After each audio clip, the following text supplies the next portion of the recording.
मेरे लिए मेरी संतान की भांति है, मेरे परिवार का अभिन्न अंग है, और मैं अपने परिवार के हर सदस्य की बात सुनूंगा।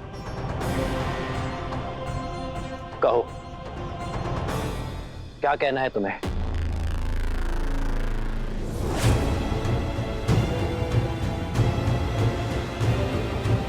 भयभीत होने की आवश्यकता नहीं है। जो कहना चाहते हो कहो। क्षमा करें महाराज, किंतु हम बहुत सामान्य और साधारण हैं महाराज। ना राजसी ठाठ है, ना विचार। हमारी सोच अवश्य मलिन और कलंकित हो सकती है, परंतु हमारी मंशा नहीं महाराज।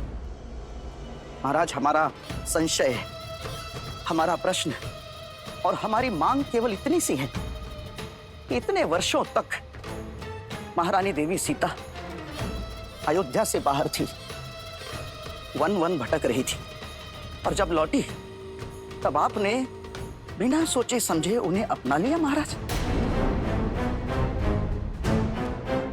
और आप ही क्या, आपकी संपूर्ण अयोध्या उन्हें अपनाने को सज्ज है महाराज।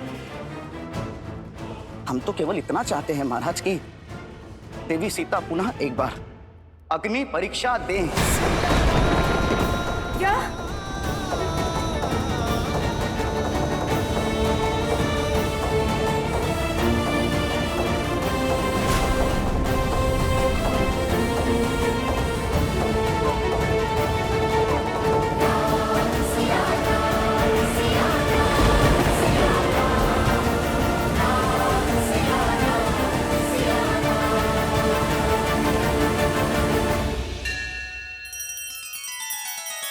श्री रामचंद्र कृपालु भजु मन हरण भव भय दारुणम नव कंज लोचन कंज मुख कर कंज पद कंजारुणम। सिया राम, सिया राम, सिया राम, सिया राम, सिया राम, सिया राम।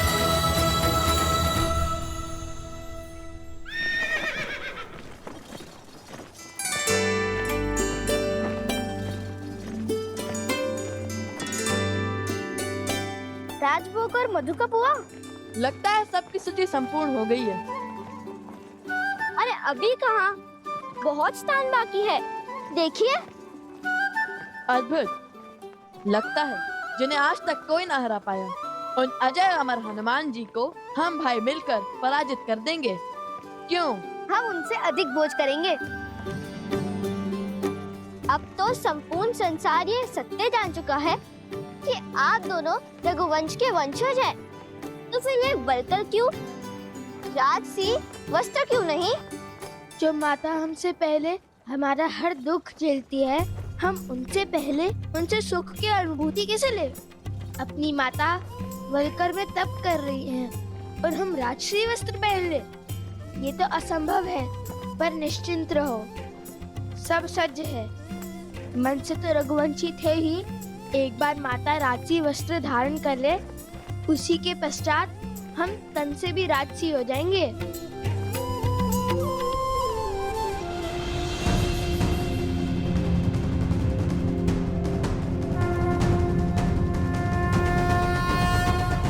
इस पावन सिंहासन पर विराजने के लिए अपनी सुचिता की परीक्षा तो महारानी देवी सीता को देनी ही होगी महाराज। उन्हें अग्नि की कसौटी पर खरा उतरना ही होगा।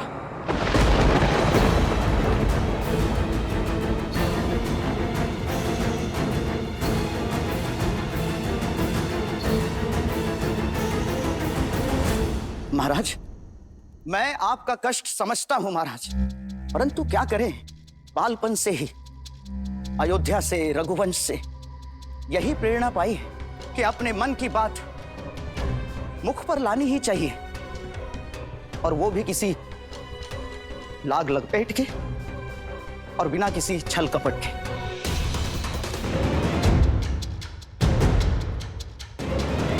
ये क्या कह रहा है? बड़ा ही निर्लज्ज है। और वैसे भी आपने जिस संशय के लिए महारानी देवी सीता का परित्याग किया, उसका आरंभ भी एक अयोध्या वासी के मुख से ही हुआ था महाराज। तो फिर हमारे साथ ये भेदभाव क्यों महाराज? मैं भी एक अयोध्यावासी हूं। बस केवल एक तुच्छ प्रश्न का उत्तर दे दें आप कि देवी सीता ने ऐसा क्या सिद्ध कर दिया महाराज कि वो पवित्र मान ली गई?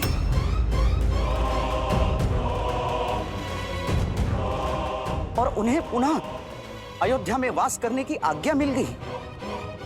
ये अनर्गल बातें कर रहा है। महाराज, आप चुप क्यों हैं?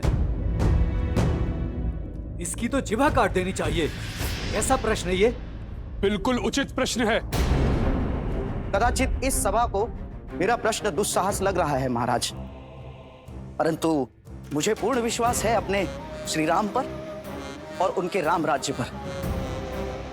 मेरे हर संशय का हल होगा, मेरे हर प्रश्न का उत्तर मिलेगा और धर्म स्थापित होगा महाराज। अरे मूर्ख! माता सीता हम सबके निवेदन पर ही पुनः अयोध्या आई है।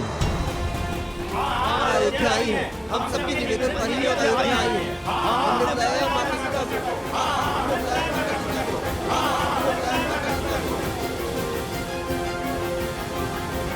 माना कि ये गुहार अयोध्या से ही उठी थी, किंतु महाराज भावों के भंवर में बहकर मानो क्या कुछ नहीं कर जाता। जैसे अपनी सीता मां के मान के लिए आपके अनुज लक्ष्मण ने आज आप ही की सभा का अपमान कर दिया महाराज, और एक अयोध्यावासी पर ही बाण तान दिए। तो जब वो स्वयं रघुवंशी होकर भी अपने भावों से हार सकते हैं, तो हम तो साधारण प्रजा है महाराज।